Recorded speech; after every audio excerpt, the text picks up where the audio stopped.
نبی اکرم صلی اللہ تعالی علیہ وسلم کے بالکل شروع کے غلاموں میں سے اور انتہائی جفاکش، مجاہد، اصول پسند اور تائید حق کرنے والے لوگوں میں سے ایک بڑا نام سیدنا عمار ابن یاسر کا ہے رضی اللہ تعالی عنہ۔ حضرت عمار ابن یاسر رضی اللہ تعالیٰ عنہ اس وقت اسلام لائے تھے۔ کچھ لوگوں کا خیال ہے کہ اس وقت 30 لوگ مسلمان تھے اور کچھ نے لکھا ہے 5 لوگ مسلمان تھے۔ السابقون الاولون میں سے ایک جلیل القدر شخص، اسلام کی خاطر جن لوگوں نے سب سے زیادہ قربانیاں دیں، ان میں سیدنا عمار ابن یاسر کا خاندان۔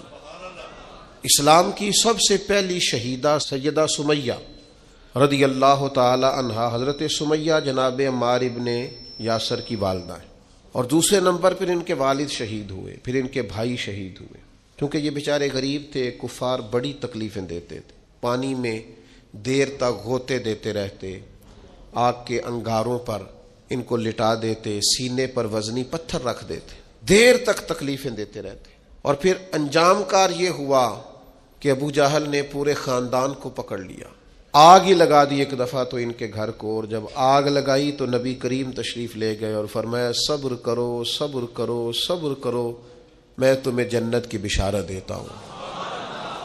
اور میرے کریم محبوب علیہ الصلوۃ والسلام نے ارشاد فرمایا کہ اے آگ، آل یاسر پر اسی طرح ٹھنڈی ہو جا جس طرح تو حضرت ابراہیم علیہ السلام پر ٹھنڈی ہو۔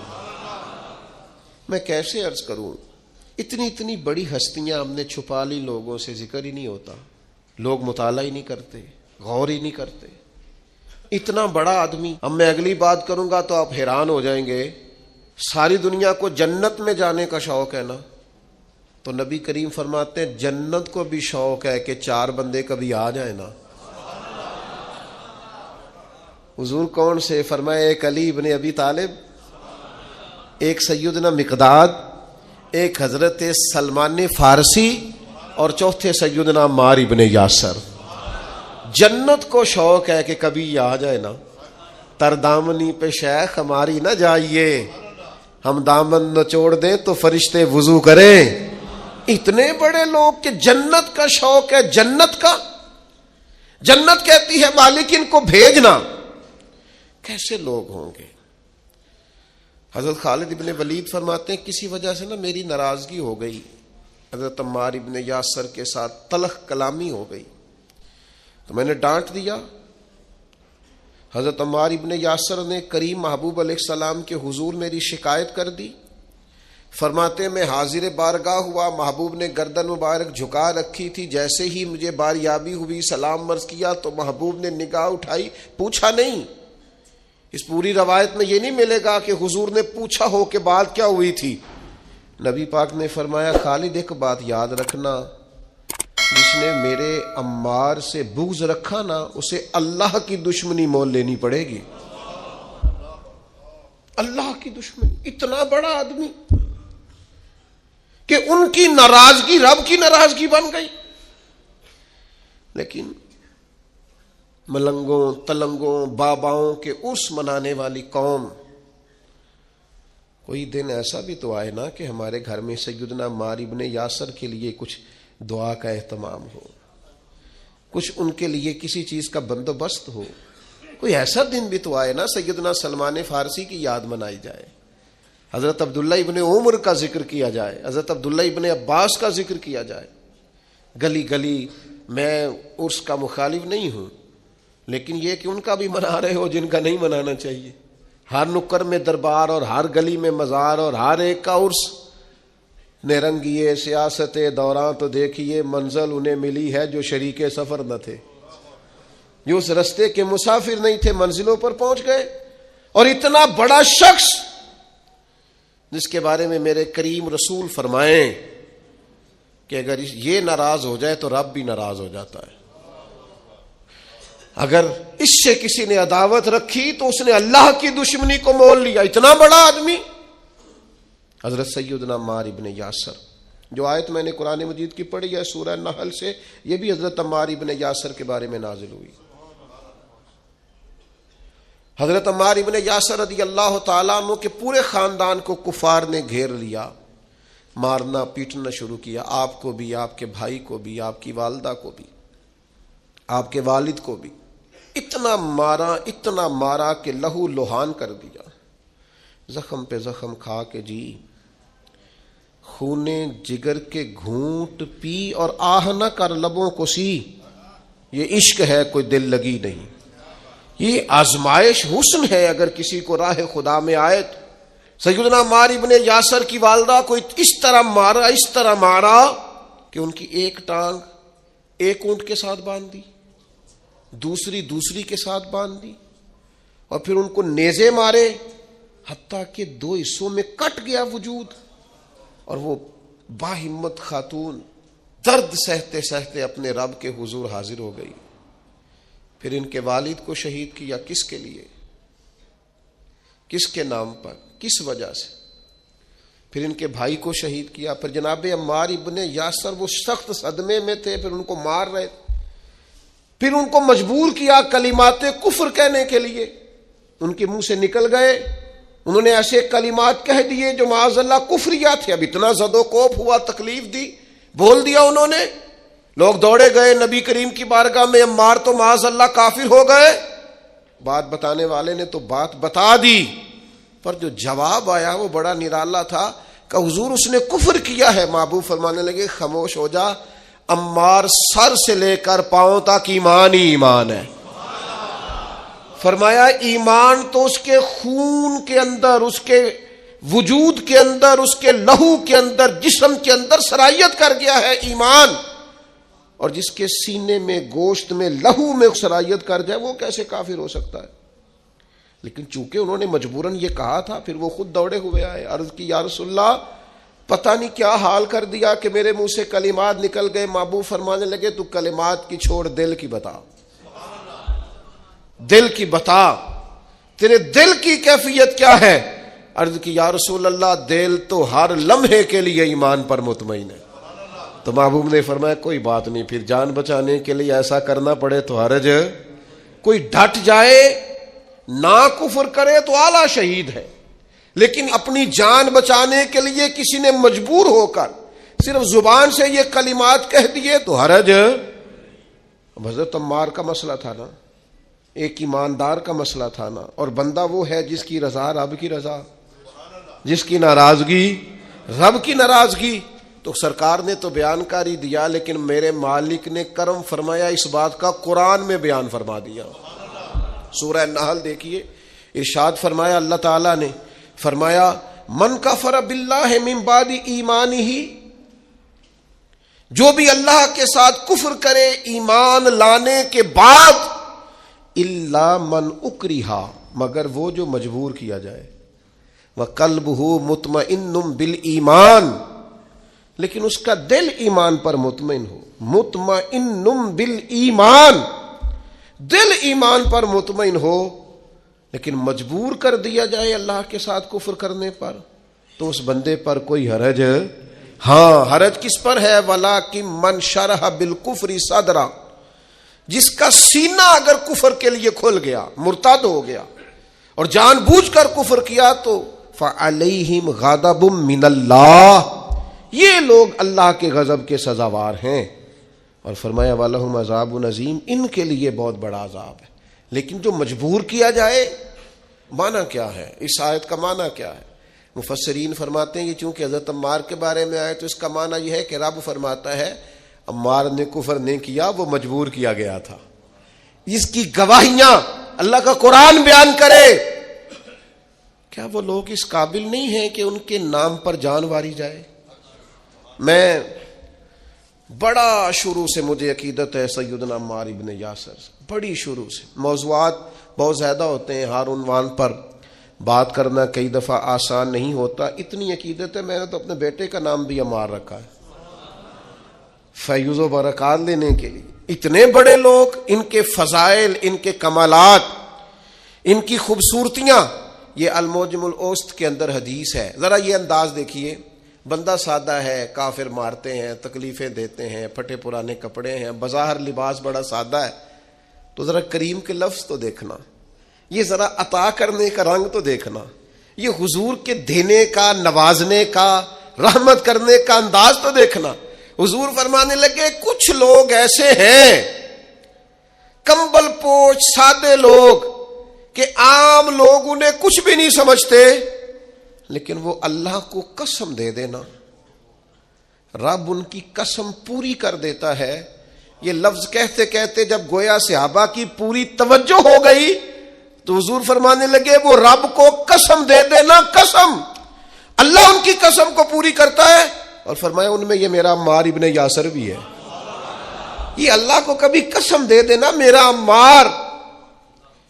عمار کبھی کہہ دے کہ مالک تجھے قسم ہو, میں وہ کریم میرے عمار کی قسمیں پوری کر دیتا. کمبل پوش سادہ اور انداز یہ کہ نرالے لوگ, اپنا سب کچھ قربان کرنے والے, ماں قربان کر دی حضور کے نام پر, باپ قربان کر دیا, بھائی قربان, جیم جان دا کچھ وسا نہیں ہو, جان یار نو دیکھا تے شاد ہو جا.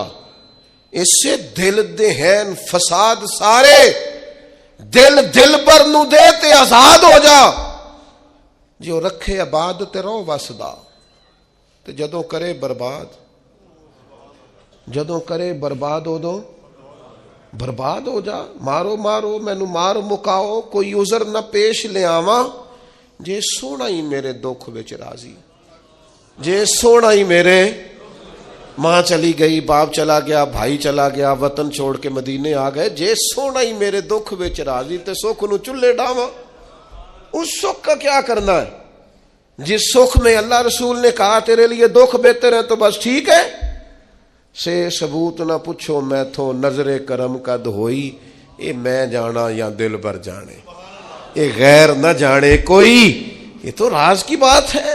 فرمایا یہ ہے وہ عمار, یہ کبھی قسم دے دے تو اللہ قسم بھی پوری کر دیتا ہے. اور پھر دلیر آدمی, پتہ ہے کتنی عمر پائی ہے, کچھ نے لکھا 91 سال, کچھ نے لکھا 93 سال, کچھ نے لکھا 94 سال, اور آخری وقت بھی لڑتے ہوئے شہادت ہی قبول کی ہے.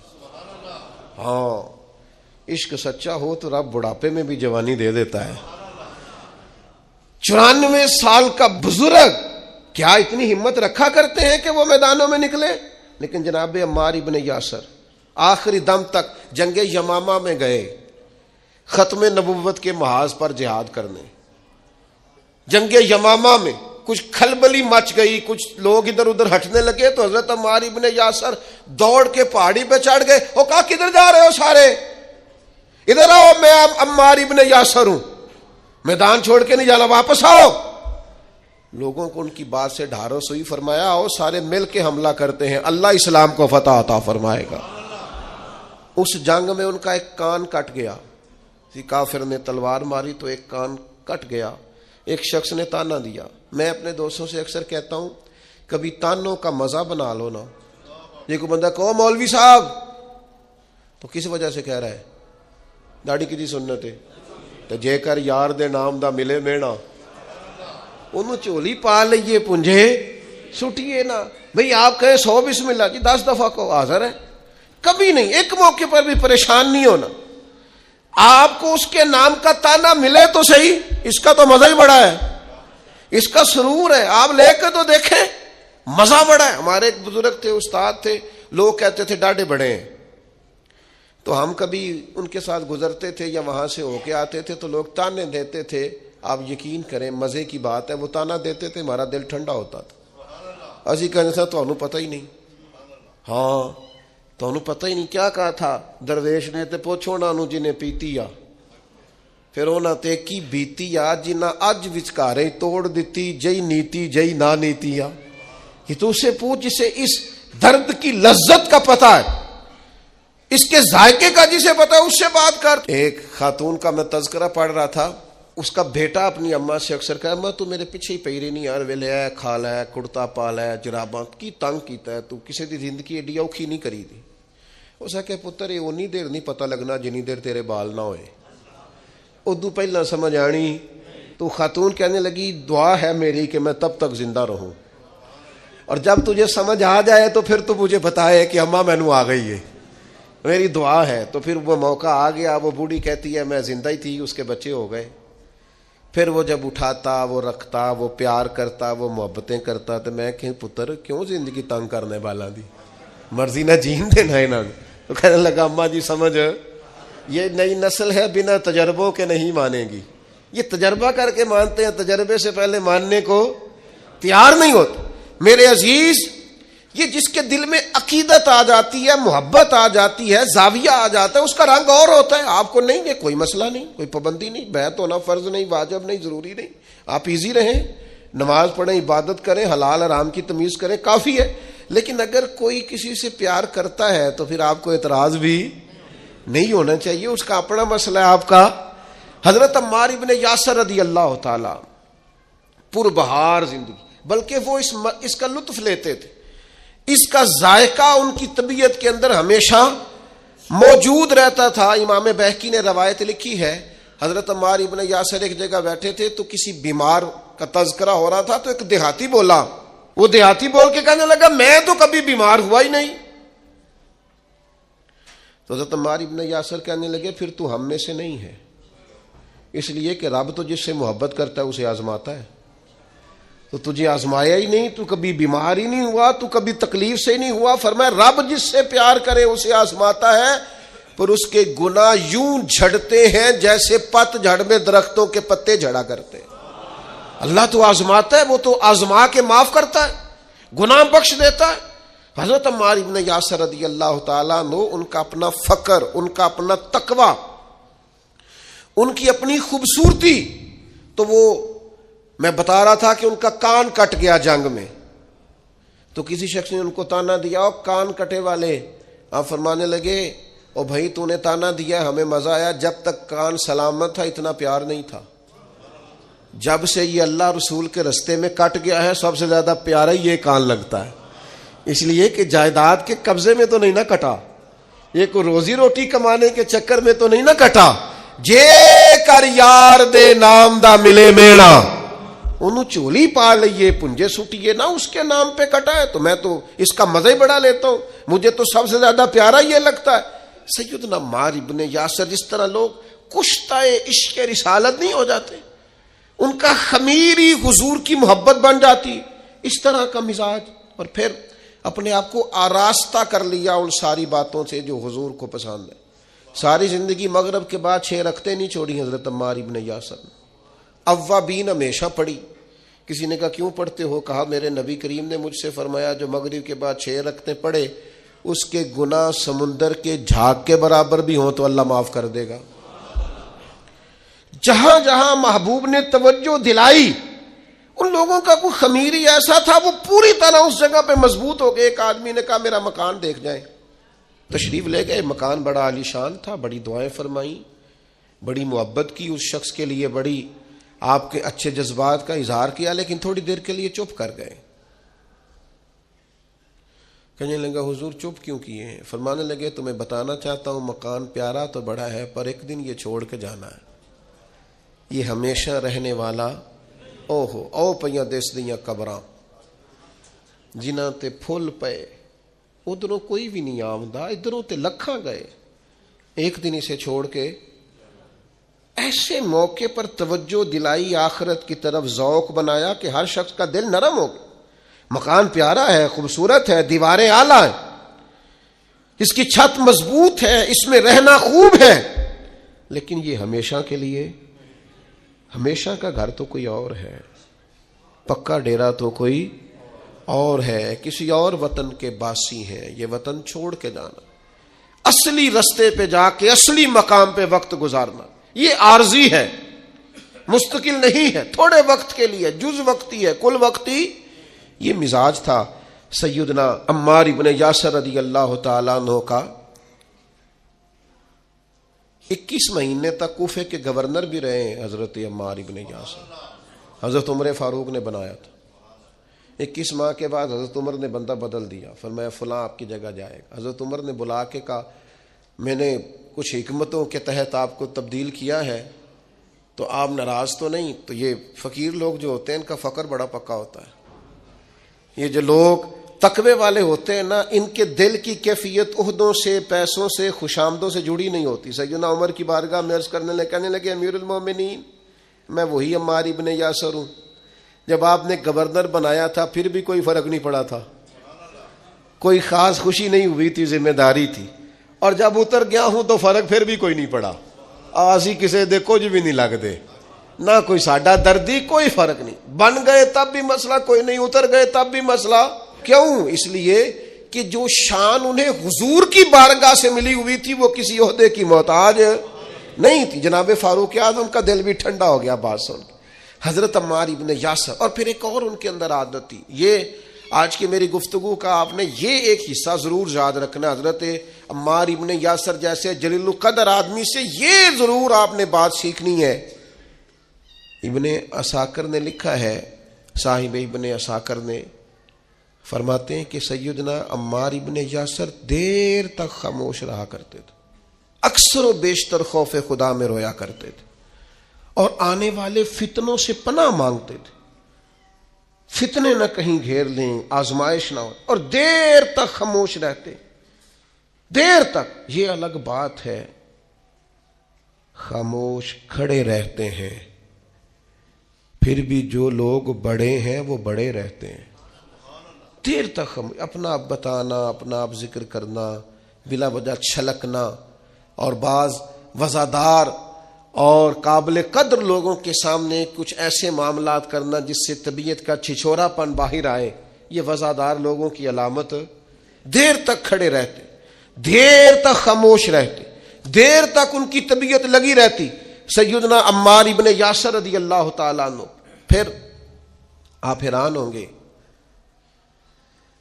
کہ حضرت عمار ابن یاسر رضی اللہ تعالیٰ عنہ کے ساتھ لوگوں کا رویہ کیسا تھا. ہر شخص ان سے پیار کرتا, ہر شخص کے دل میں ان کے لیے محبت جاگتی, ہر ایک ان کے لیے وارفتگی اپنے دل میں محسوس کرتا. نبی رحمت صلی اللہ تعالی علیہ وسلم نے پیار کیا تو یوں لگا جیسے حضرت عمار ابن یاسر کو جاگ کے ہی محبوب ہو گئے. جدھر جاتے محبتیں, پیار, خلوص. حضرت عمار ابن یاسر رضی اللہ تعالیٰ عنہ شہید ہوئے جنگ صفین میں مولا علی کا دفاع کرتے ہوئے. حضرت عمار ابن یاسر رضی اللہ تعالیٰ عنہ, آپ اندازہ کریں, کچھ نے 91 سال عمر لکھی ہے, میں بتا چکا ہوں, کچھ نے 93 سال لکھی ہے, کچھ نے 94 سال عمر لکھی.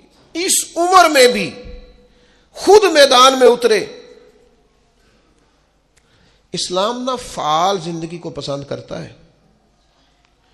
یہ نوجوان جو موبائل لے کے بیڈ ریسٹ کرتے ہیں, بڑھاپے میں سمجھ آئے گی کہ بیڈ ریسٹ کے نقصان کتنے ہیں. یہ ان کو بلاؤ نہ, آواز نہ دو, کوئی کام نہ کہو, سوتے کو جگاؤ نہ. میں تھوڑے دن پہلے ایک نوجوان سے میں نے کہا, کہنے لگے جی مطلب یہ کہ اب آرام بھی نہ کوئی کرنے دے تو کیا کریں. تو میں نے کہا میرے بھائی سنو, اللہ بڑا پیار کرتا ہے نا بندے سے, سب سے زیادہ رب بھی پیار کرتا ہے نا. وہ بھی کہتا ہے سویرے اٹھ, بڑی تجھے نیند آئی ہے, اٹھ پہلے نماز پڑھ. اور آواز کیا آتی ہے مسجد سے, الصلاۃ خیر من النوم, نماز نیند سے. اللہ پیار کرتا ہے نا. تو پھر آپ کی فلسفے کے مطابق تو رب کو کہنا چاہیے تھا آرام کر, لیکن وہ کہتا ہے اٹھ کوئی کام کر, وضو کر, پھر ظہر پڑھ, پھر عصر پڑھ, پھر مغرب, پھر عشاء, پھر روزے, پھر حج. جد و جہد, ہمت, کوشش. جو لوگ وی آئی پی جاتے ہیں نا حج کرنے کے لیے, بڑے مہنگے ہوٹل میں رہتے ہیں, کھانا کعبہ تو کوئی نہیں جاتا ان کے کمرے میں, آنا تو وہیں پڑتا ہے. ایک ہی صف میں کھڑے ہو گئے, محمود و یاز, نہ کوئی بندہ رہا نہ کوئی بندہ نواز. فعال زندگی گزارے, سست نہیں, کاہلی نہیں. یہاں بیٹھ گئے, وہاں لیٹ گئے, وہاں موبائل لیا ہوا ہے, مجھے تنگ نہ کرنا. آپ کام کریں گے زندگی میں, آپ انقلاب لائیں گے. جو چلتا ہوتا ہے نا, چلتا, وہ پانی پاک ہوتا ہے, اور جو ٹھہر جائے وہ پاک نہیں رہتا. باہمت, جد و جہد, کوشش, آخری دم تک لڑنا. جیتنا ضروری نہیں, لڑنا آخری دم تک جد و جہد رہے, تازگی رہے, کوشش رہے, ہمت رہے. میں نے آپ کو اپنے حضرت صاحب قبلہ عالم رحمۃ اللہ علیہ کی بات سنائی تھی. میرے حضرت صاحب فرمایا کرتے تھے, زمین کے اوپر کام, نیچے جا کے آرام. اوپر کام کریں, محنت کریں, وہ جاگنا ہے جاگ لے, افلاک کے سائے تلے, پھر حشر تک سوتا رہے گا خاک کے سائے تلے. تھوڑی نیند کر لیں, تھوڑا کھانا کر لیں، تھوڑا آرام کر لیں، لیکن مہربانی کریں یہ جو زندگی ہے نا آرام پسندی والی، یہ زندگی بڑی تکلیف دہ ہے، اس میں بڑے کام رہ جاتے ہیں، بندے کے ذمے جو ذمہ داریاں ہوتی ہیں وہ رہ جاتی، فعال جد و جہد، کوشش، ہمت، بالکل آخری وقت تھا سیدنا عمر فاروق کا، زخم لگا ہے، خون بہ رہا، تو حضرت عمر رضی اللہ تعالیٰ عنہ آخری وقت ہے، کچھ دیر کے بعد وصال ہو گیا، ایک نوجوان آپ کے سامنے سے گزرا تو اس کا پاجامہ یا تام ٹخنوں سے نیچے تھا، تو بخاری شریف میں موجود ہے، وہیں بول کے بستر علالت پر سیدنا عمر فرمانے لگے، او بھائی یہ ٹخنے ننگے کر لے، یہ میرے نبی کی سنت ہے۔ اس وقت تک یعنی لے سجنا سا توڑ ہی نہیں بھائی، قبر تک جانے تک ان لوگوں نے تبلیغ دین کا، اشاعت دین کا، پیغام دین کا فریضہ سر انجام دیا۔ ہمارے ہاں تو بہت سارے لوگ ہیں بڑی جلدی ریٹائر ہونا چاہتے ہیں، وہ کہتے ہیں بس بھائی اب کچھ نہیں ہوتا۔ او بھائی آپ ہمت کریں، آپ جد و جہد کریں، اسلام فعال زندگی کو پسند کرتا، کوشش والی زندگی کو پسند کرتا۔ کیا کہتے تھے پرانے لوگ، پوچھ لیں آپ بزرگوں سے، پرانے پنجابی دیسی ان پڑھ لوگ دعا مانگا کرتے تھے، یا اللہ کسی دا محتاج نہ کری، یا اللہ کسی دا، یعنی اپنا بیٹا ہے پال پوس کے بڑا کیا ہے، پر ماں دعا کرتی ہے یا اللہ اس کا میں محتاج نہیں ہونا چاہتا، اپنی بیٹی ہے پال پوس کے محنت کر کے بڑی کی ہے، پر اماں کی خواہش ہے کہ مجھے اس کی محتاجی نہیں چاہیے۔ بیٹھے تھے پیر بھائی تو ہمارے صاحب کے سامنے ایک شخص نے کہہ دیا میں بوڑھا ہوں گا تو یہ بچہ میرا سہارا بنے گا، فرمانے لگے حد ہو گئی ہے، یہ اولاد پالی جا رہی ہے کہ بزنس ہو رہا ہے، یہ بڑا ہو کے سہارا بنیں گے۔ کہنے لگے کوئی بچوں کا سہارا نہیں چاہیے، سہارا اللہ رسول کا ہی اچھا ہے، سہارا اللہ رسول کا ہی اچھا ہے۔ بچے کہاں سہارا بنتے ہیں بھائی، ان کو تو بعد میں کیا بات ہے، انہوں نے اپنی زندگی جینی ہے۔ میں اکثر کہا کرتا ہوں جتنا مرضی بچہ بیمار ہو، ماں باپ پردے کی دعا نہیں مانگتے، لیکن پورے 1 سال نہیں گزرتا بوڑھے ماں باپ کو بستر پہ لیٹے ہوئے بچے تو پردے کی دعائیں مانگنے لگ جاتے ہیں، یا اللہ اسے پردہ دے دے۔ کس کی بات کرتے ہیں آپ؟ الا ماشاءاللہ، سب نہیں، لیکن ایک تعداد فعال زندگی، جد و جہد والی زندگی۔ 94 سال عمر سیدنا عمار ابن یاسر کی، پھر بھی تلوار حمائل کر لی، پھر بھی انہوں نے نیزے اٹھا لیے، میدان میں نکلے، مولا علی شیر خدا کے دفاع میں لڑ رہے، اور ایک دن ایسا آیا کہ دودھ منگا کے پیا، فرمانے لگے میرے نبی کریم علیہ السلام نے مجھ سے فرمایا کہ عمار تیرا آخری کھانا دودھ ہوگا، آخری کھانا پینا دودھ ہوگا، میں نے پی لیا ہے۔ اور پھر کہنے لگے انشاءاللہ تھوڑا ہی وقت رہ گیا ہے، میں اپنے محبوب سے بھی ملوں گا اور محبوب کے صحابہ سے بھی ملوں گا۔ شام کو حضرت سر شام پتہ چل گیا سیدنا عمار ابن یاسر شہید ہو گئے، مولا علی شیر خدا کی داڑھی مبارک آنسوؤں سے بھر گئی، اور آپ فرمانے لگے عمار میری نظروں میں آج بھی وہ منظر ہے کہ جب حضور کے ساتھ 4-5 لوگ ہوتے تھے تو عمار آپ بھی ان میں شامل ہوتے۔ فرمایا جس دن آپ نے کلمہ پڑھا اس دن بھی اللہ نے آپ پہ رحمت کی، اور فرمایا جس دن آپ شہید ہوئے اس دن بھی آپ پہ رحمت ہو رہی ہے، اور صبح قیامت جب رب سے ملاقات ہوگی پھر بھی وہ رحمت ہی فرمائے گا۔ حضرت مولا علی شیر خدا نے جنازہ پڑھایا، اور پھر حضرت علی شیر خدا فرمانے لگے ان کو خون آلود کپڑوں کے ساتھ ہی دفن کر دو، ان کے کپڑے نہیں بدلنے، اسی طرح دفن کر دو۔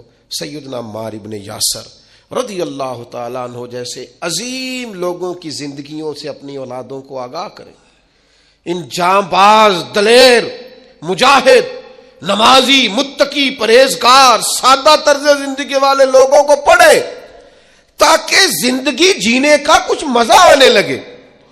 آپ پڑھیں رسول اللہ صلی اللہ علیہ وسلم کے اہل بیت اور صحابہ کی زندگیاں، تاکہ آپ کی زندگی سے یہ انزائٹی، یہ ڈپریشن، یہ ٹینشن، یہ الجھاؤ، یہ بغض، یہ عداوتیں، یہ ریاکاریاں، یہ تکبر دور ہو جائے۔ ان لوگوں کی زندگی پڑھو گے تو سادہ جینے میں مزہ آئے گا، بانٹ کر کھانے میں لطف آئے گا، سخاوت روح کی تسکین بننے لگے گی، سادہ طرز زندگی اطمینان دینے لگے گی۔ عظیم لوگوں کے طرز حیات کو اپنائیں۔ عزیز دوستو، انسان سب سے زیادہ پریشان وہ ہوتا ہے جسے مقصد حیات نہیں ملتا، جسے پتہ ہی نہیں ہوتا میں کیوں آیا ہوں، کس لیے آیا ہوں، کس کا بھیجا ہوا آیا ہوں، وہ سب سے زیادہ آزمائش میں ہوتا ہے۔ اور جن کو معرفت الہی نصیب ہو جاتی ہے، اپنے مالک کا پتہ جاننے لگتے ہیں، محسوس کرتے ہیں کہ مجھے کسی مقصد کے لیے بھیجا گیا ہے، وہ آسودہ زندگی گزارتے ہیں، قلبی اطمینان اور انشراح صدر اللہ انہیں عطا کرتا ہے۔ اللہ تبارک و تعالیٰ نے جب اپنے بندوں کی آزمائش کو دیکھا کہ وہ ڈھونڈتے پھرتے ہیں کہ ہم کیوں آئے، کس لیے آئے، کیوں بھیجے گئے، اللہ تعالیٰ نے انبیاء کرام علیہم السلام کا سلسلہ شروع فرمایا، اور پھر اس سلسلے کو بام عروج دیا اور اپنے پیارے حبیب علیہ السلام کو دنیا میں مبعوث فرمایا، اور فرمایا یا ایھا الناس قد جاءکم برہان من ربکم، اے لوگو یہ جو میرے نبی پاک علیہ السلام تمہارے پاس آئے ہیں تو یہ رب کی دلیل بن کر آئے، یعنی حضور سید عالم صلی اللہ تعالی علیہ وسلم کا وجود اطہر، کردار مبارک، آپ کا تبلیغ و ارشاد، آپ کا دعوت دین، یہ سب اس بات کی دلیل ہے کہ نبی پاک علیہ السلام اللہ کے سچے رسول بن کر دنیا میں تشریف لائے۔ ہم جب دنیا کے اندر نکلتے ہیں تو ہم دیکھتے ہیں کہ بڑے بڑے سمجھدار لوگ ہیں لیکن گمراہی کی زندگی گزار رہے ہیں۔ وحی الہی کے بغیر انسان جو بھی وقت گزارتا ہے، اللہ تبارک و تعالیٰ کے انبیاء پر جو وحی ہوتی ہے ان کی تعلیمات کے بغیر جو بھی وقت گزارا جاتا ہے وہ کبھی راہ حق پر نہیں گزرتا۔ اللہ نے احسان فرمایا اور فرمایا میں نے اپنی دلیل بھیجی ہے، تمہیں اپنے محبوب عطا فرمائے۔ نبی پاک علیہ السلام کا ظاہری وجود بھی سارا اس بات کی دلیل ہے کہ حضور اللہ کے رسول ہے۔ حضرت عبداللہ ابن رواحہ رضی اللہ تعالیٰ عنہ اس مضمون کو اس طرح بیان فرماتے ہیں، آپ ارشاد فرماتے ہیں کہ حضور کوئی معجزہ بھی نہ دکھاتے، نہ ڈوبے ہوئے سورج کو عصر پر بلاتے، نہ چاند کے 2 ٹکڑے کرتے، نہ درخت سجدہ کرتے، نہ پتھر کلمہ پڑھتے، کوئی معجزہ بھی سرکار نہ دکھاتے، تو فرماتے ہیں حضور کا چہرہ مبارک ہی ایسا تھا، لوگوں نے دیکھتے جانا تھا اور کلمہ پڑھتے جانا تھا۔ اللہ تعالیٰ نے حضور کے وجود نور کو اس طرح کا بنایا۔ پھر حضور علیہ الصلاۃ والسلام کو کچھ خاصیات جو محبوب پاک علیہ الصلاۃ والسلام کے فضائل، شمائل اور خصائل کو بیان کرتی ہیں، وہ بدرجہ اتم اللہ تعالیٰ نے محبوب کو عطا فرمائی۔ مثلا ایک حضور کی شان یہ ہے کہ نبی پاک امی ہے۔ امی کا معنی یہ ہے کہ حضور نے دنیا میں کسی استاد سے آ کے پڑھا نہیں، حضور سید عالم علیہ السلام کسی مکتب میں نہیں گئے۔ آپ کبھی ان لوگوں سے ملاقات کریں جو دنیا میں جنہوں نے پڑھا لکھا نہیں، وہ بڑے سیانے بھی ہوں نا کبھی اور بڑے معاملہ فہم بھی ہوں، تو پھر بھی اپنے جملوں اور اپنے لفظوں پر اس طرح کنٹرول نہیں کر پاتے جو ایک پڑھا لکھا آدمی کر سکتا ہے۔ نبی پاک علیہ السلام امی ہیں، سرکار نے دنیا کے کسی استاد سے نہیں پڑھا، لیکن یہ دلیل ہے نا میرے نبی کے سچا رسول ہونے کی کہ حضور نے علم و حکمت کے وہ موتی عطا فرمائے ہیں کہ دنیا حیران رہ گئی۔ یعلمہم الکتاب والحکمہ، اللہ فرماتا ہے یہ تمہیں کتاب بھی سکھائیں گے اور دانائی بھی سکھائیں گے۔ جو فلسفیوں سے کھل نہ سکا اور نکتہ وروں سے حل نہ ہوا، وہ راز ایک طیبہ والے نے بتلا دیا چند اشاروں میں۔ حضور علیہ الصلاۃ والسلام دانائی، حکمت، تدبر، فہم و فراست۔ آپ سرکار کا کوئی ایک فرمان پڑھ لیں، حضور کی کوئی ایک حدیث پاک آپ لے لیں، اس کی معنویت میں اتریں، اس کی گہرائی اور گہرائی کو آپ دیکھیں، آپ حیران ہو جائیں گے۔ صدیوں کے ادیب، شاعر، حکماء وہ اپنا سارا کلام لا کے وہاں قربان کر دیں تو گرد راہ تک نہیں پہنچ سکتے۔ جو تدبر اللہ تعالیٰ نے نبی پاک علیہ السلام کو عطا فرمایا. آپ غور کریں, حضور مدینہ طیبہ تشریف لائے. اب پیار کرنے والا ہر آدمی ہی قابل اکرام ہوتا ہے. محبتوں کا خراج ہمیشہ انسان کو قرضدار رکھتا ہے. میرے جیسے چھوٹے آدمی سے جب لوگ پیار کرتے ہیں تو اپنی گردن جھکی ہوئی نظر آتی ہے کہ بوجھ زیادہ ہے, اس قابل نہیں ہے جتنی محبتوں کا سامنا ہے. تو اب سب محبت کرنے والوں کی دل جوئی کرنا, ان کے معیار پر پورا اترنا, ان کے معاملات کو دیکھنا, یہ آسان کام نہیں ہوتا. کسی درویش نے کہا تھا میں دوست تھوڑے بناتا ہوں, اس لیے کہ دوست زیادہ ہوں تو حقوق بھی زیادہ ہوتے ہیں. تو میں اتنی وسعت نہیں رکھتا کہ میں سب کے حق ادا کر سکوں. نبی پاک علیہ السلام مدینہ طیبہ تشریف لائے تو ہر آدمی کی خواہش ہے حضور میرے گھر آئے, حضور میرے گھر آئے. اور جو بھی وہاں عرض گزار ہے اور پیغام دے رہا ہے, سب کے سینے بھی کھلے ہوئے ہیں, دل بھی کھلے ہوئے ہیں, آنکھیں پلکیں فرش راہ کیے ہوئے ہر آدمی منتظر ہے کہ محبوب میرے گھر میں ہے. بڑا امتحان ہے, کس طرح کر کے سب کی چاہتوں کا جواب دیا جائے. تو یہ ذرا دیکھیے اس امی لقبی محبوب کی حکمت اور دانائی. محبوب فرمانے لگے بھی میری جو اونٹنی ہے نا یہ معمور من اللہ ہے, میں گویا خود نہیں فیصلہ کرتا میں نے کہاں جانا ہے, جہاں اونٹنی بیٹھ جائے گی میں مہمان بن جاؤں گا. انداز دیکھیے, نبی پاک علیہ الصلوۃ والسلام نے نا اونٹنی کی لگامیں اس کی گردن پر ڈال دی. اب وہ اونٹنی چلتی جا رہی ہے, تھوڑی آگے جا کے ایک جگہ پہ وہ بیٹھ گئی, لیکن اس کے بیٹھتے ہی حضور اترے نہیں, محبوب بیٹھے رہے. ابھی سرکار کی اونٹنی پوری طرح بیٹھی نہیں تھی, پھر اٹھ کے کھڑی ہو گئی اور تھوڑا سا آگے چلنے کے بعد حضرت ابو ایوب انصاری کے دروازے کے سامنے بیٹھ گئی. اور وہ اس طرح بیٹھی کہ اس طرح جم کے بیٹھی کہ اس نے اپنی گردن بھی بچھا دی.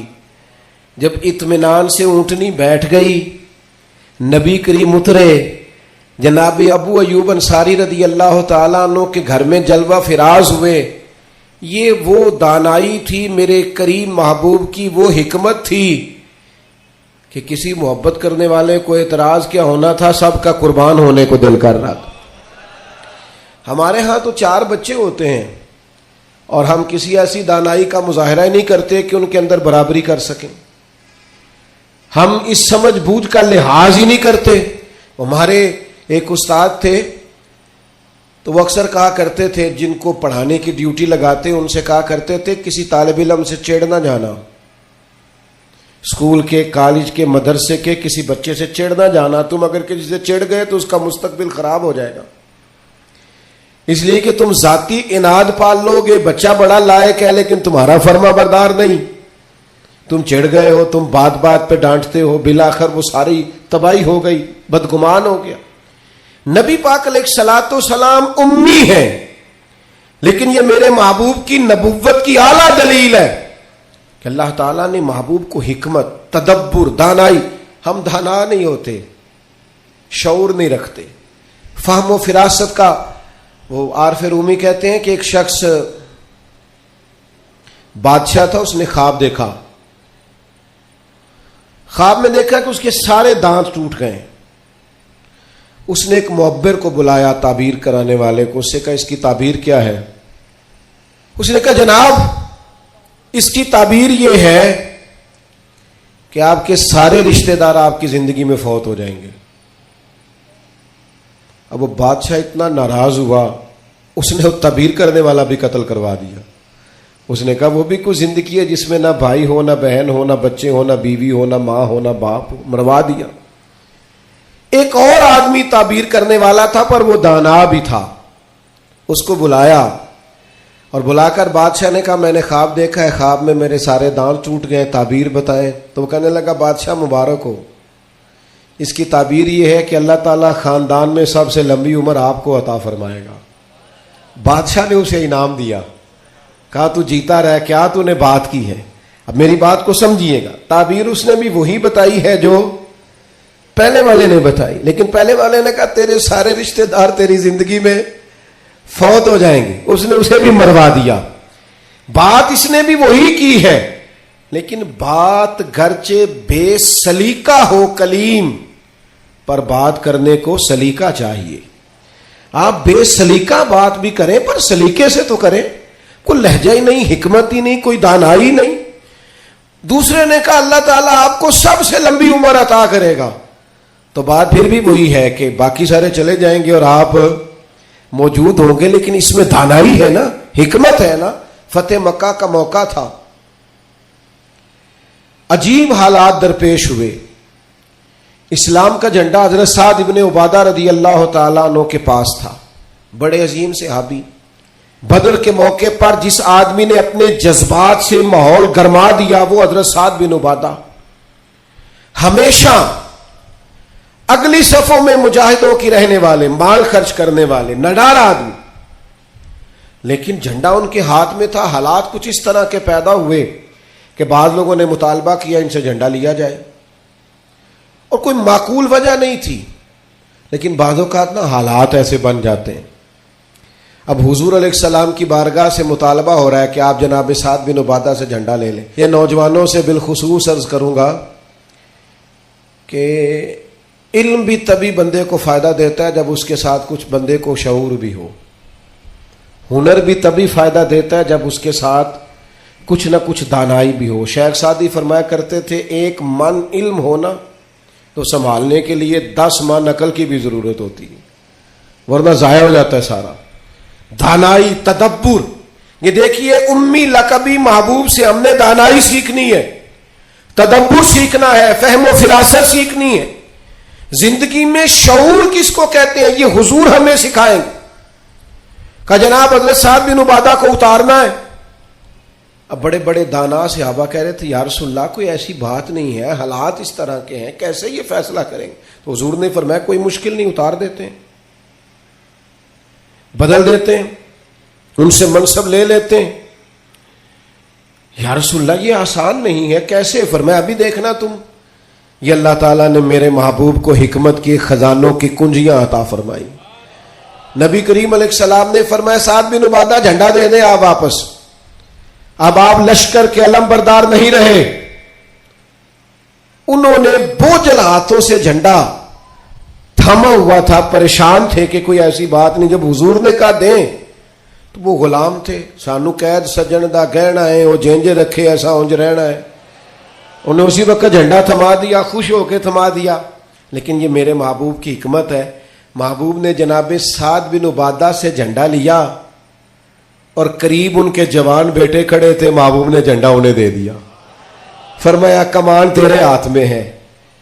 باپ کا قد اس وقت 10 فٹ زمین سے اونچا ہو جاتا ہے جب اس کا بیٹا اس کی جگہ پہ بیٹھ جاتا ہے. وہ کہتا ہے میری فکر گئی، میں اب بے فکر ہوں. جب انہی کے بیٹے کو وہ منصب ملا تو اب حضرت سعد بن عبادہ کے چہرے کی کیفیت یہ تھی کہ وہ گویا اپنی آنکھوں اور اپنے چہرے سے بتا رہے تھے میں تو خود جھنڈا پکڑ کے اتنا راضی نہیں تھا جتنا اپنے بیٹے کے ہاتھ میں دیکھ کے راضی ہوں. یہ آپ تدبر سیکھیں. میں اپنے نوجوانوں کو دیکھتا ہوں جذباتی مزاج، بھاگتے دوڑتے، بے چین، پریشان، الجھے ہوئے. ابھی میں ملک سے باہر تھا، میرے ساتھ اکثر ایسے ہوتا ہے. بیرون ملک جو لوگ ہوتے ہیں نا وہ زیادہ پریشان ہوتے ہیں پاکستان کے حالات کو لے کر، وہ زیادہ خبریں دیکھتے ہیں. تو ایک صاحب مجھ سے کہنے لگے پاکستان کے حالات. میں نے کہا بالکل ٹھیک ہے، یہ اتار چڑھاؤ ہے، زندگی کے ساتھ چلتا ہے. بے چینی نہیں، بے قراری نہیں، الجھاؤ نہیں، ہر وقت کا اضطراب نہیں. دانائی، تدبر، حکمت، معاملہ فہمی، یہ ہمیں ہمارے رسول پاک نے عطا فرمائی.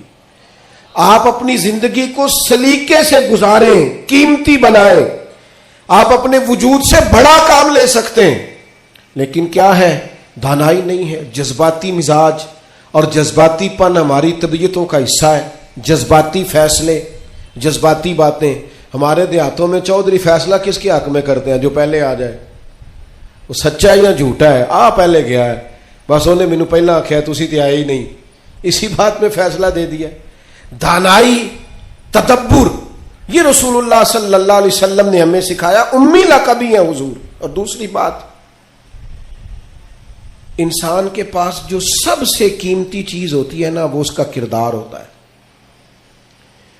آپ نے زندگی میں نقوش کیا چھوڑے، آپ جہاں رکے، جہاں بیٹھے، یہ ایسا تو نہیں زندگی میں کہ یہ 10 دوست پرانے، یہ 10 دوست آج کل کے ہیں اور ان کے درمیان بھی غیبتیں جاری ہیں، بس کام ختم ہونے کے قریب ہے، اور پھر اس کے بعد اور کوئی 4 دوست ہم تلاش کریں گے. اچھے نقوش نہیں چھوڑتے. کتنی خوشیوں سے رشتے طے پاتے ہیں، لیکن وہ تھوڑا وقت نہیں گزرتا تو ساری سوچیں، سارے نظریات گدلے اور میلے کچیلے ہونے لگ جاتے ہیں. وہ ساری محبتوں کو زنگ لگنے لگ جاتا ہے. عظمت کردار، بلندی، آپ کے افکار، آپ کا اچھا گمان، آپ کی سوچیں، آپ حیران ہوں گے. اللہ تعالیٰ نے نبی پاک کا وجود ہی معجزہ بنایا ہے، لیکن جب حضور کے اپنوں نے دلیل مانگی نا، اپنوں کو مطمئن کرنا بڑا مشکل کام ہوتا ہے. قریبیوں نے دلیل مانگی، قریش مکہ نے، کہ آپ نبی ہیں تو دلیل دیں. نبی پاک علیہ السلام نے اپنے اپنوں کو معجزہ نہیں دکھایا، بلکہ قرآن مجید فرماتا ہے کہ محبوب نے کہا فقد لبثت فیکم عمرا من قبلہ افلا تعقلون. میں کوئی باہر سے نہیں آیا، میں نے اپنی اس سے پہلے کی ساری عمر تمہارے درمیان گزاری ہے. 40 سال یہاں گزارے، اپنے ماں کی گود میں بھی، نانا کے کندھوں میں بھی، جناب ختیجہ کا دولہا بن کے بھی، بیٹیوں کا باپ بن کے بھی. میں نے سارا وقت تمہارے بیچ گزارا. افلا تعقلون، تمہیں عقل نہیں؟ گویا محبوب ان سے فرما رہے ہیں کہ میری جیسا سچا ہے تو لا کے دکھاؤ.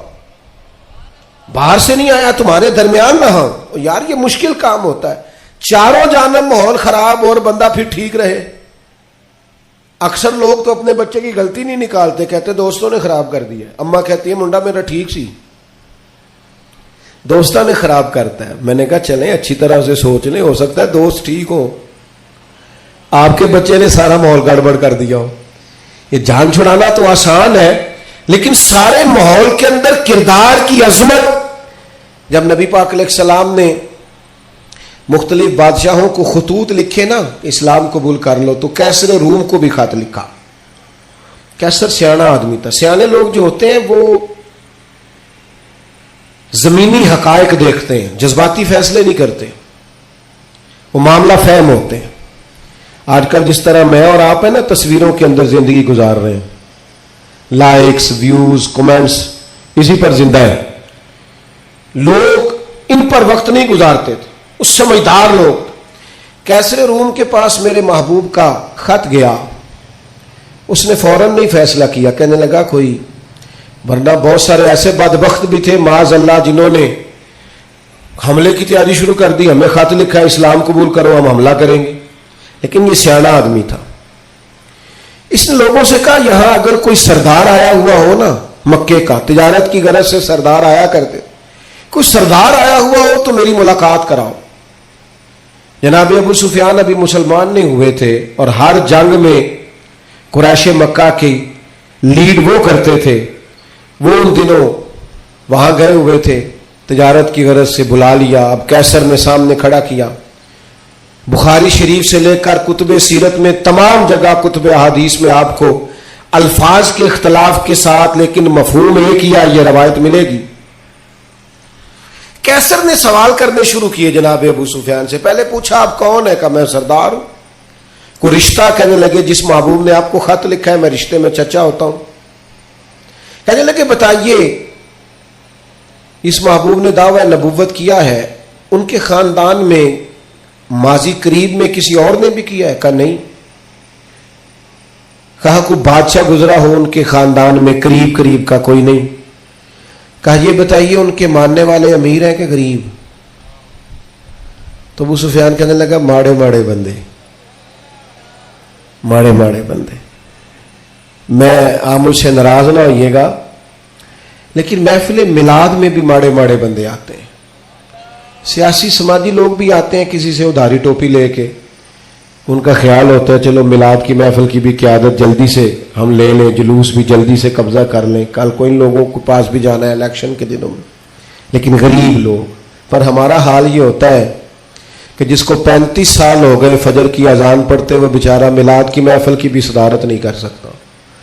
وہاں بھی جن کے ہاتھوں میں نوٹوں کی دتیاں اچھی ہوں ان کی سیٹیں اگلی ہوتی ہیں. یہ ذوق ٹھیک نہیں. یہ اس محفل کے وقار کے حق میں نہیں. یہ بات یہ بڑی بلند و بالا محفل ہے. اس کا معیار اور ہونا چاہیے. پوچھا سردار نے ابو سفیان بتائیے ماننے والے کون ہیں؟ کہ غریب غریب. فرمایا یہ بتاؤ تمہاری کبھی ان سے جنگ بھی ہوئی ہے؟ کہ ہوئی ہے. کہ نتیجہ کیا نکلا؟ کہ کبھی ہم فتح یاب ہوئے کبھی وہ. کہنے لگا اچھا یہ بتائیں ان کے ماننے والے گھٹ رہے ہیں بڑھ رہے ہیں؟ ابو سفیان کہنے لگا جی بڑھ تو روز بروز رہے ہیں اور نتیجہ خیز ہو رہی ہے دعوت. اس نے کہا اچھا یہ بتائیں جنہوں نے دعوی نبوت کیا ہے کیا کبھی انہوں نے جھوٹ بھی بولا ہے؟ ابو سفیان کہتے ہیں کہ میں 1 منٹ کے لیے سوچ میں مخالف تھا نا، مخالف رائے دے رہا تھا، لیکن میرے دل کے اندر سے آواز آئی معاذ اللہ میں انہیں جادوگر کہوں، شاعر کہوں، شاعر کہوں تو شاید کوئی شخص میری بات پر توجہ دے، پر نبی پاک نے جھوٹ بولا یہ تو مانے گا ہی کوئی نہیں. کہتے میں نے کہا بات بالکل سچی کرنی ہے. وہ میرے سامنے پیدا ہوئے، سامنے جوان ہوئے، سامنے ان کے بال سفید ہوئے، پر اس محبوب کی زبان سے جو بھی نکلتا حق اور سچ ہی نکلتا ہے. میں کیسے آپ کو یہ بات عرض کروں کہ بغیر وجہ کے لوگ جھوٹ بولتے، ان کا کوئی فائدہ نہیں، کوئی دنیاوی نفع بھی نہیں، جان بوجھ کے ڈنگے مارتے ہیں، بڑھ کے کوئی لینا دینا ہی نہیں، بلا وجہ جھوٹ. یہ انسان کے کردار کو داغدار کر دیتا. دنیا کے کسی بڑے تاجر پر ہاتھ رکھیے، بڑے سے بڑے بزنس مین پر، اس سے پوچھئے کہ تمہاری بزنس میں کامیابی کی وجہ کیا بنی؟ انویسٹمنٹ زیادہ کی تھی، پڑھے لکھے زیادہ تھے. تو آپ کو ہر بزنس مین کہے گا صرف اللہ نے میرا مارکیٹ میں اعتبار بنا دیا تھا. جس کا اعتبار مارکیٹ میں اچھا ہوتا ہے لوگ کہتے ہیں بندہ ٹھیک ہے، سچ بولتا ہے، اس کا کاروبار چلتا ہے. کبھی جھوٹ اور بددیانتی اور فریب سے بھی قومیں آگے بڑھی. ابو سفیان کہتے ہیں مجھ سے پوچھا، ایک سوال یہ بھی تھا ان سوالوں میں کہ خاندان کیسا ہے؟ تو میں نے کہا خاندان تو قریشی اور ہاشمی ہے، اعلی خاندان محبوب کا. تو کہتے ہیں میں نے کہا بادشاہ کو نتیجہ ہی دے، اتنے تو نے سوال کیے. تو کہنے لگا نتیجہ تو نکل آیا ہے. تم نے کہا ماننے والے غریب لوگ ہیں، تو نبیوں پر ہمیشہ پہلے غریب لوگ ہی مان لاتے ہیں. تم نے کہا ماننے والے بڑھ رہے ہیں، تو یہ ان کی صداقت کی دلیل ہے کہ ہر روز دعوت اور پیغام اور ماننے والے بڑھ رہے ہیں. تم نے کہا وہ اعلیٰ نسب ہے، تو نبی اللہ ہمیشہ اونچے خاندانوں میں بھیجا کرتا ہے.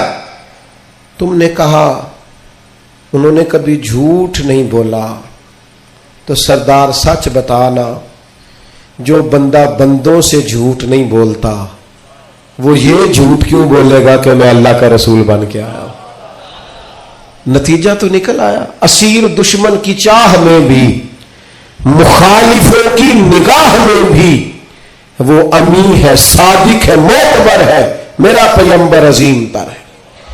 کردار کی جو عظمت ہے نا، کردار کی، یار آپ کی اور میری زندگی کچھ اصول تو ہونے چاہیے، کچھ قاعدے، کچھ ضابطے. جدھر کی ہوا ہوئی ادھر کے ہو گئے.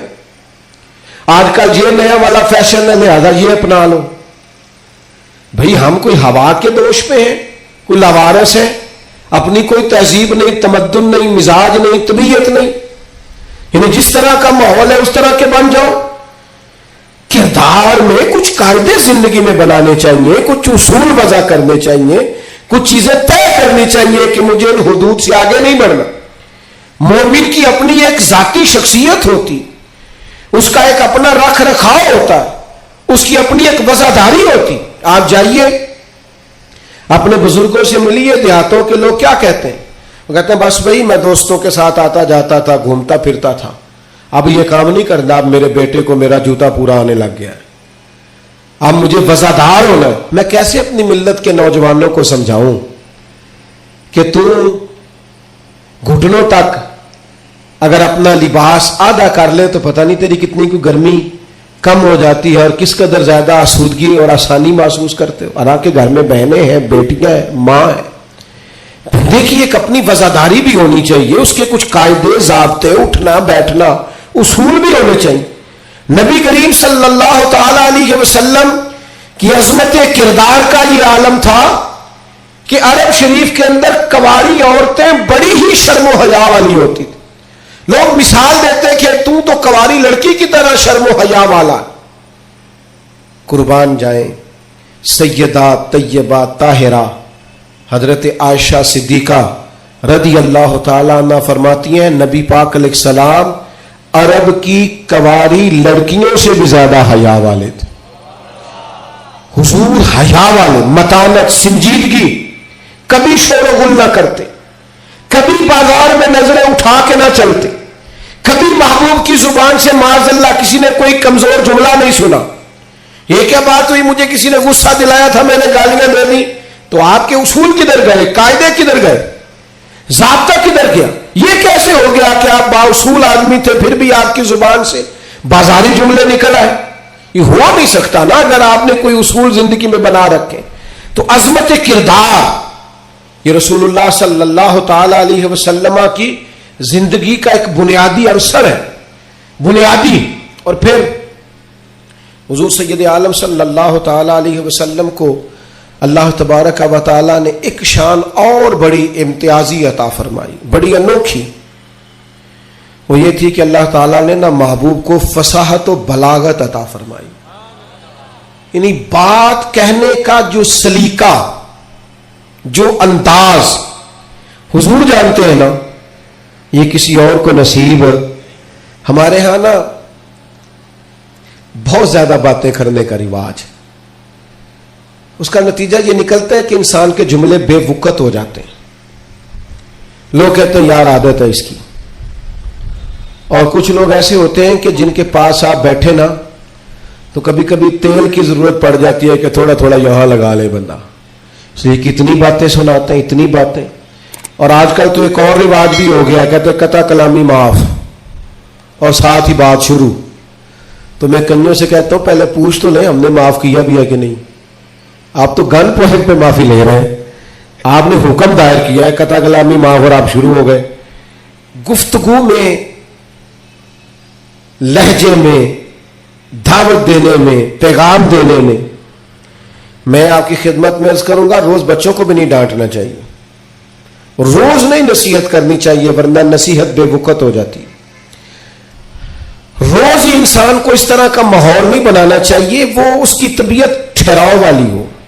یعنی سکوت جو ہوتا ہے نا، چپ خاموش آدمی، وہ لگتا ہے کہ کوئی طوفان لیے بیٹھا ہے، لگتا ہے کہ یہ اس وقت کسی خاص گہرائی اور گہرائی میں اتر کر کوئی اچھی منصوبہ بندی کر رہا. نبی پاک علیہ السلام کو اللہ نے بڑی فصاحت و بلاغت عطا فرمائی، لیکن اس کے ساتھ ساتھ اللہ تعالیٰ نے علم کے خزانوں کی کنجیاں دیں. سرکار جب بات کرتے نا تو صحابہ فرماتے ہر جملہ دوسرے جملے سے جدا ہوتا. اس طرح حضور بولتے کہ اگر کوئی لفظ گننا چاہتا تھا تو گن بھی سکتا تھا. یعنی بات وہ ہمارے ہاں اکثر نا محافل میں ایسا ہوتا ہے کہ وہ بعض اوقات بڑی سادی سی بات بھی اتنے جوش کے ساتھ کی جاتی ہے کہ میری طرح کا طالب علم سوچنے لگ جاتا ہے کہ یہ بات تو آرام سے بھی کی جا سکتی تھی، اس میں اتنا پریشان ہونے کی ضرورت ہے. یہ سادی سی بات تھی، آپ بڑے خوبصورت لہجے میں بھی کہہ سکتے تھے. اللہ تعالیٰ نے محبوب کو فصاحت دی، بلاغت دی، معاملہ فہمی دی. اور حضور علیہ الصلوۃ والسلام بڑے ٹھہرے ٹھہرے انداز میں بات کرتے، لیکن جب بات کرتے تو حضور نہ بات کا رخ بدل دیتے. یعنی بندہ سوچ رہا ہے اس راستے جانے کی، لیکن کریم کی حکیمانہ بات بندے کا راستہ چینج کر دیتی. وہ بالکل انسان ڈائریکشن بدل لیتا کہ نہیں یار یہ راستہ ٹھیک ہے.